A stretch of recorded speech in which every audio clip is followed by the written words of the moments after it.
omwezi gw'okusatu March ennaku z'omwezi obanga 14 omwaka guno 2024 wano waaliwo ekibira, waaliwo emiti gya kalitunsi gyali gya myaka 4 ne tugisalawo ne tugijjawo.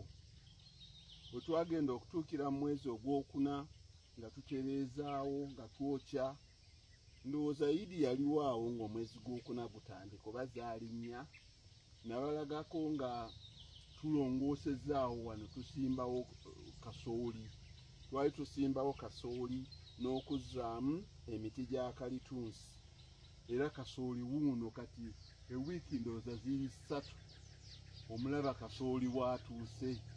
Kye kino kye mbalaajanira ku nsi yattu eno Uganda, nti Katonda yatuwa ensi yaffe eno n'omutima gumu. Mu bintu ebimu bye yatuwa be bantu n'embeera y'obudde n'ettaka eddungi. Kati gwe you can imagine olwaleero Labour Day, lunaku lw'abakozi, kino kibayitira ddala fruits of labor. Olwaleero Labour Day, naye ntuuse wano ntunuulira kasooli wange ow'ewiiki 3 awaali ekibira ebbanga eritali ddene, neŋŋambira ddala nti kino kye bayita fruits of labor.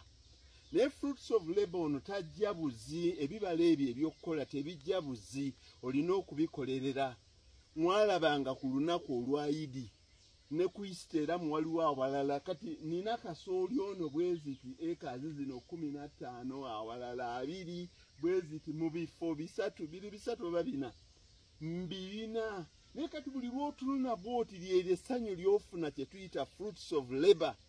Kati Katonda ensi bw'aba yagituwanga eri bweti gye tusaanye okuzannyisa. Ffe teyatuwa oyiro obanga mu Masindi gyali ehoima, Katonda atusaasire tujja kumugjayo era tumusime. Naye Abawarabu abantu baffe bonna gye bagweredde mu ddungu eryo mu kasana gye kabookera ne kabanga ki n'embeera gye balimu gye tumanyidde.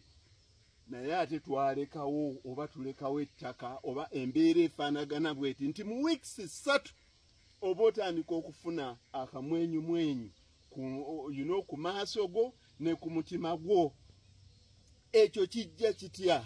Oteekeddwa okuba nga obwongo bwo butambula, ne butambula ng'obwa enjiniya, ne butambula ng'obwa dokita, ne butambula ng'obw'omusuubuzi. Ng'abasuubuzi nammwe bwe mubaza nti Christmas eneetera, nti kati natisse ebintu ebimu biri Malaba, ebirala biri Mombasa, container endala eri Mombasa, nti ate waliwo gye batikka China, nti ate waliwo byentikkula ku William Street oba ku Luumu. N'obulimi bw'osaanye okukola. Kati gwe teebereza emiti tegyaviirawo ku bwereere emyezi 2 emabega. Egyo emiti ezo n'oziyoola. Mu miti egyo olwali okugira bwe kuti neenzizaamu bukalitunsi obulala. Kalitunsi nabuzaamu nga nziteekamu ne kasooli. Kasooli ono insha Allah Katonda ayinza okumumpaamu ekirungi ne mukungula. Ne tumulya ffe ng'abantu oba ne tumukolamu emmere y'ebisolo silage, ne tumukubamu akawunga abaana baffe ku masomero ne balya, n'abasibe n'afa awaka ewaffe tukalya. Kati gwe teebereza engeri omuntu gy'oyinza okuzannyisaamu ettaka lyo, n'olizannyisa nti olijjamu omuti, ozaawo omuti mu mwezi gwe gumu mu wiiki emu, eno osimbamu kasooli. Eno kasooli ono wa myezi 2 n'ekitundu ajja kuba avuddemu. Bw'anaavaamu kasooli ow'emyezi 2 n'ekitundu tuzeemu ebijanjaalo. Ebijanjaalo bwe binaavaamu nga emiti gye wateekamu ng'olwo gikutte. Eyo ye strategy omuntu gy'alina okutambuliramu. Kasooli ono wa myezi 2 n'ekitundu, ezo ng'ozijjamu oba ng'ozifuna oba ng'omukozesa ekirala, ng'ate ozzaamu ebijanjaalo eby'emyezi 2 nebyo nga nabyo bijjamu, ng'ate oluvannyuma we biviiramu.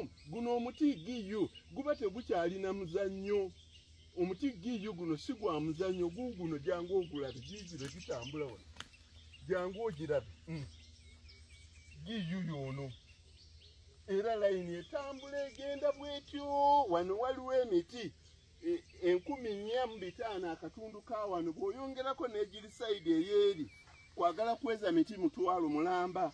wuno giyu wiiki 3 weginaweereza emyezi 5 nga yenna akutte tokyalina kyosobola kusimbamu. Kati abantu beebuuza nti ebyo ebyobulimi nze birintwala ddi mu maaso birinkola bitya? No. Kasooli ye kasho wa buli kanaku gw'okwatako mu bwangu nga nammwe bwe mutunda ebintu buli lunaku n'oyingizaawo sabbuuni n'oyingizaawo sukaali hardware supermarket nga kasho wa buli kanaku y'ono yebijanjalo ebigenda ogendamu. Ono giyu Kalitunsi ye golodi, ono ye sente namba. Bwe mutulaba nga tuvuga zi Mercedes Benz zaffe nga mutandika okubuuza akolera ani oba azijjawa. Gino emiti gino mu myaka ena oba ositulayo. Bwe mubalaba nga batambulira mu Land Cruiser VX nga mubeegomba. Njagala bya bifuzi, njagala kuyingira mu kino, njagala kukola kino. Naye sente bweziri osobola okuzeekolera. Kati eno nnimiremu ku nnimiro 4 nsobola okukutambuza ku nnimiro 4 zonna eziri ku stage bweti. Kati ono Kalitunsi omulimu gwe kubanga ono Kalitunsi yewa sente nnyingi z'ofunamu.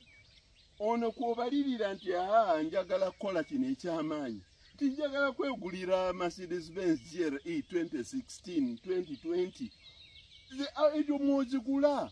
Zino ng'ochuluza, mu mata ng'ochuluza, mu guuni ng'ochuluza, naye guno omuti bw'emmaliriza bwe nti gino emiti oluvannyuma lw'emyezi 6 tujja kuddamu kusaawa mu busaayi. Oluvannyuma lw'okusaawa nga nange emikono mpalika nga nindira nga ngenda ku kirala olwo nga nnumba ente ekyemmanga eriyo yonna kati bisagazi nga nnumba ebirala nga ntandika okukola ebirala.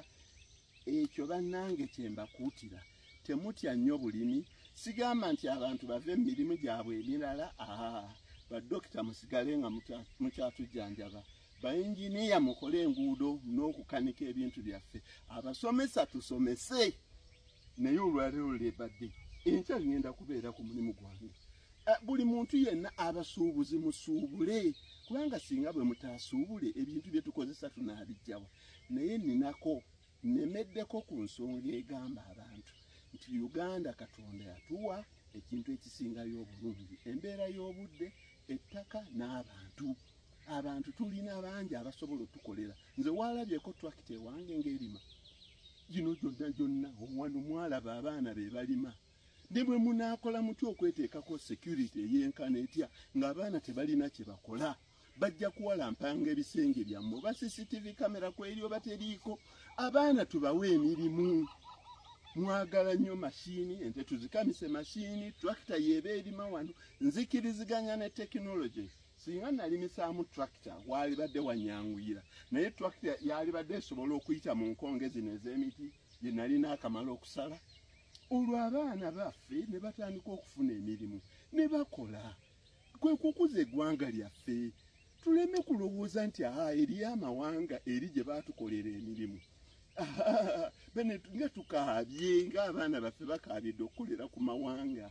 Nze nga nange nalugwamu naye ate saalugwamu bubi. Kuba bwe nagenda wabweru nenkolerako wabweru nendaba ekiri wabweru nendaba ensi ziri nga ate bw'ozigeraageranya ne Uganda Katonda yatuwa nnyo kwe kuggyayo amagezi.